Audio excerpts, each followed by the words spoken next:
Alors, bonsoir tout le monde. Bienvenue à cette rencontre citoyenne d'information concernant l'avenir des terrains qui entourent l'hippodrome Lachenay.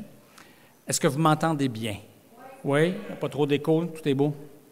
Alors, je me présente, Pierre Guillot-Urtubise. Je travaille chez National. C'est moi qui vais animer cette séance d'information.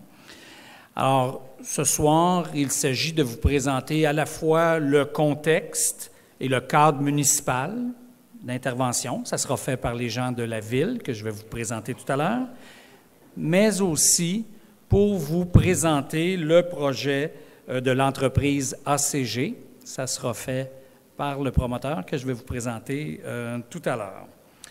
Alors, donc, ça se fera en deux temps.